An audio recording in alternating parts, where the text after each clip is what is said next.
Oi gente, me chamo Penélope Bonfim e este é meu canal literário Ler Mais. Hoje falaremos sobre Rei Édipo, então não saia daí.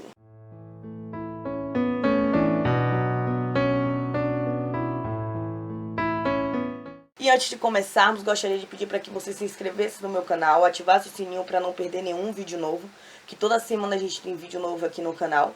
Comentasse muito aqui se você já leu esse livro aqui. Se você já leu, né, o que você achou, né, deixa aí um comentário falando referente ao livro. Curtisse muito o vídeo, compartilhasse muito com a galera. E sem mais delongas, vamos pro vídeo. Este livro aqui sai pela edição da LIPM. É um livro com edição de bolso, né, então ele é bem curtinho. Tem por volta ali das suas 92 páginas, com folhas brancas. O livro tem uma linguagem bastante rebuscada, justamente pela época em que ele foi escrito, né? Que foi 427 a.C. Então a gente tem aí uma linguagem pouco usual. O autor desse livro aqui é o Sófocles, né? E justamente sobre ele que eu gostaria de começar antes de introduzir o livro. Nesse livro aqui, o livro da literatura, na página 34, a gente vai ter aqui falando um pouco sobre o Édipo Rei de Sófocles. Isso porque o que acontece? O Sófocles, ele foi um dos principais precursores do teatro mundial durante a antiguidade, né? Então, o desenvolver do teatro, como a gente conhece hoje, partiu justamente dele. Antes do Esquilo, depois do Aristófanes e em seguida vem ele, né, o Sófocles. Então a gente vai ter aí o teatro partindo dele. Na inicialização do teatro com o Esquilo, a gente tinha ali o conto da história, né? Tinha um coro que contava aquela história e os atores só iam interpretar, né? Por exemplo, eles falavam assim, Édipo comeu uma maçã. E aí vinham os atores interpretar o Édipo que pegou uma maçã e comeu. Então não tinha falas, na verdade, tudo partia do coro. E aí a gente vai ter na evolução, né? A gente tem essa iniciação com Esquilos, que pega justamente o que está escrito, no caso, na época na oratória, né? Do que era falado e começa a interpretar aquilo. Ao invés de contar a história lendo, né, ou falando, eles interpretavam. Então o teatro começa a surgir daí, né? Então a gente tem primeiro a iniciação do coro, depois a gente começa a introduzir um protagonista, depois a gente começa a introduzir um segundo protagonista e quando o Sófocles entra, né, nas suas mais de 120 peças, lembrando que ele tem mais de 120 peças, porém a gente atualmente só tem menos de 10 aí que conseguimos recuperar, né, e uma dessas é o Édipo Rei. Então aqui no Édipo Rei mesmo a gente vê, tem um coro, a gente tem um corifeu, né, o que se destaca no coro, a gente tem os protagonistas, que é o Édipo e Jocasta, por exemplo, e a gente também tem outros, então a gente tem a introdução de outros personagens, o que antes de Sófocles não existia nas peças de tanto de Esquilo quanto de Aristófanes. Aqui no livro mesmo, a gente tem um esqueminha mostrando como é que se desenvolvia. Então, uma ótima leitura de apoio para poder entender um pouco mais sobre Édipo Rei e sua mudança drástica no requisito teatro. Édipo Rei conta a história do rei Édipo, que era nada menos, nada mais do que o rei da terra de Tebas.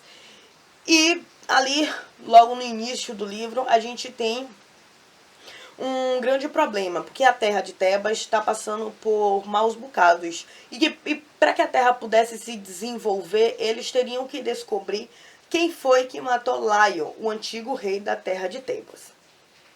É chamado um vidente, né? Que prevê os acontecimentos, não seria bem um vidente não, mas ele prevê os acontecimentos do futuro e do passado com base nos deuses, né, uma ligação com os deuses, e ele descobre que na verdade o assassino seria o próprio Édipo. E desde então aquilo ali começa a se tornar um problema, porque ao passar do livro a gente vai descobrindo que de fato foi Édipo que realmente matou o Laio. E o que acontece? Para a gente poder chegar a esse desenrolar, a gente tem um entendimento de que Édipo era da terra de Coríntio, o seu pai era de lá, e ele foge, quando ele descobre que ele era um filho adotivo. Então, para ele fugir daquilo ali, ele sai de lá da terra e segue em rumo a Tebas. No meio do caminho, ele encontra alguns soldados e, dentre esses soldados, o próprio Laio, no qual ele mata todos eles e vai para a rei de Tebas, vai para Tebas, para a terra de Tebas, onde ele se casa com a Jocasta, né, que era a antiga esposa do Laio, e começa a comandar a terra toda lá de Tebas. O que acontece é o seguinte, e quando a gente começa a desenvolver a história, pra gente começar a ligar os pontos, a gente vê que, na verdade, Édipo não realmente era adotado, ele era o filho de Laio, que quando ele nasceu, ele tinha um oráculo, previu que ele iria matar o seu pai e se casar com a sua mãe. E para que aquilo não se concretizasse, o rei mandou que matassem a criança. Só que a pessoa, né, o mensageiro que foi fazer isso, ele não matou e deu justamente a criança para o rei de Coríntio, no qual criou ele. Então, quando ele mata o pai lá no deserto, ele não sabia que era o pai dele, mas ele acaba que concretiza o destino dele, que era matar o pai. E quando ele vai para a terra de Tebas e ele se casa com Jocasta, ele também concretiza o fato de que ele iria se casar com a sua mãe. Então, o destino dele, por mais que tentassem fazer com que não acontecesse, aconteceu. Então, quando ele descobre que existiu isso, que ele foi o filho de Laio, que na verdade ele não morreu, que ele foi dado, ele fica muito furioso, até mesmo porque Jocasta se mata, e ele, com a roupa de Jocasta, cega os seus olhos, para justamente não poder ver aquela realidade. Então, segundo Aristóteles, o grande potencial do livro é justamente falar sobre o destino. É possível você mudar o seu destino? Se a gente pensar que talvez se o mensageiro tivesse feito o que Laio teria ordenado, né? Te puser a criança para ser morta, não haveria a concretização. Mas talvez a gente também tenha que analisar que o destino teria sido justamente esse, que ele não iria dar para que pudesse ele ser pego pelo rei de Coríntio, voltar, matar seu pai, casar com sua mãe e poder depois descobrir. Para quem acredita em destino, né? Inclusive, durante a minha leitura, eu fiz uma enquete no meu Instagram, que para quem não me segue é @ler.mais com 2 S. Vou deixar aqui na descrição do vídeo para vocês me seguirem, enfim, acompanharem por lá. E lá eu perguntei, né, se a galera acreditava ou não em destino. E uma quantidade boa ali de pessoas acreditam. Contraponto, outros também não acreditam, né? Uma quantidade menor, mas existe também aquelas pessoas que não acreditam. E assim, no livro, ele vai ter o viés do destino, né? De acreditar no destino, porque o livro vai se basear nisso. Mas fica uma indagação. Você acredita em destino? Você acredita que realmente se tivesse feito o que fosse mandado, não teria se concretizado? Ou o que ele fez fazia parte do destino de Édipo, que era concretizar, né? Matar seu pai e casar-se com sua mãe. Então, o livro, a gente vai ter aqui o conceito geral, a ideologia geral, que é justamente essa do destino, do Édipo com seus pais. A gente vai ter a inovação das peças, como eu havia dito. Então, a gente vai ter aqui o coro, que vai contar a história, vai cantar a história, na verdade. A gente vai ter o corifeu, né, que a gente já vai ter, que é uma pessoa em destaque do coro, que conversa com o próprio Édipo. A gente vai ter o Édipo, a gente vai ter a Jocasta, a gente vai ter o mensageiro, a gente vai ter uma quantidade aí significativa de personagens que antes nas peças não existiam. Então o livro, por completo, ele se torna revolucionário, porque ele traz a tragédia, ele traz o drama. Esse inclusive era um dos potenciais do Sófocles, trazer a tragédia, trazer o drama para dentro das suas peças. Então, a gente começa a analisar o livro, sim, também do período teatral, né, da evolução teatral, como um dos dos principais pontos de desenvolvimento e também da história em si, como Aristóteles mesmo analisava. Inclusive, com o desenvolvimento da psicanálise, né, anos depois, com o próprio Freud, a gente tem um complexo de Édipo, que se baseia justamente, né, no estudo de que os filhos, eles têm um vínculo muito, os homens especiais, têm um vínculo muito maior com as mães, e por isso que ele tem uma certa desavença com os pais. É um conceito muito vasto que não caberia num vídeo, no vídeo atual, mas eu vou deixar um link aqui na descrição do vídeo com um site falando um pouco mais sobre o complexo de Édipo para vocês que quiserem ler. E para você que quer ler e entender o complexo de Édipo, leia o principal, né? A gênesis dele, que vem desse livro aqui. É um livro curto, é um livro não tem rodeios. Por ser uma peça, ele é bem direto. Se a gente pegar aqui e comparar Sófocles com Shakespeare, com Esquilo, com o próprio Aristófanes, enfim, a gente for comparar com outros autores e autores de peças, a gente vê que realmente são livros que são objetivos. Ele não busca elucidar o ambiente. Shakespeare tinha até disso, né, em certos momentos de ambientar e tudo mais, mas aqui não, a gente já vai direto mesmo para a história em si. Então a gente vai ter a todo momento aqui os diálogos, que são importantes, porque a história vai ser contada a partir dos diálogos, e não a partir de um narrador, de uma terceira pessoa que está contando a história. Então é necessário a gente se atentar, a gente se atrelar a esses momentos aqui da leitura. Não entendeu uma frase, uma palavra, volta, procura um dicionário e lê de novo, porque tudo vai ser necessário para o entendimento da obra.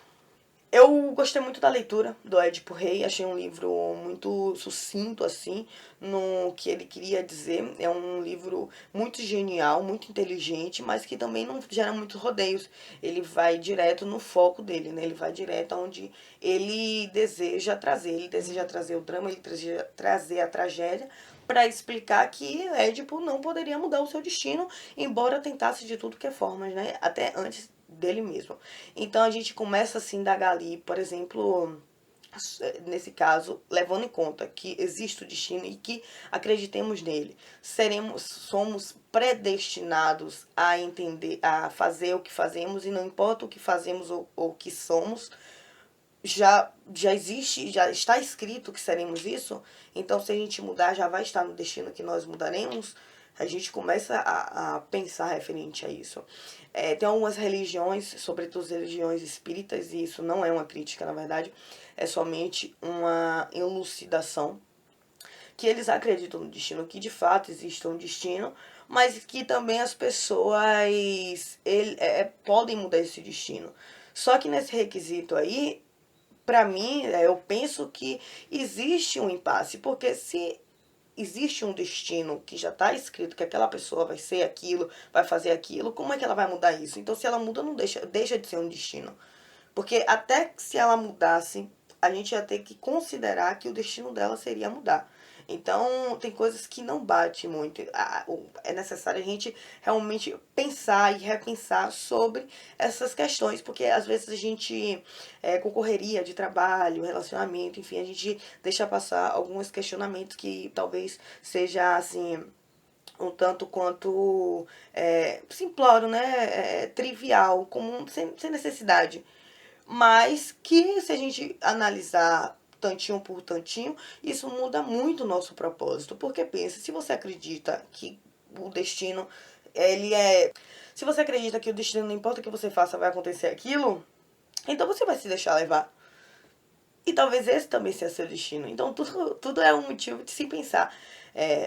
Eu gosto de livros disso, por isso que eu gosto da filosofia, porque a filosofia ela faz você se indagar no mínimo possível, ela faz você se perguntar, você procurar saber do menor ponto que exista, para que você tente descobrir o que você realmente pensa. Então, aqui não seria diferente. Nesse livro aqui eu dou 5, se eu pudesse dar 10, eu dava 10, porque eu realmente gostei muito da leitura. Daria 10, daria 1000 aí pra ele e pro Sófocles.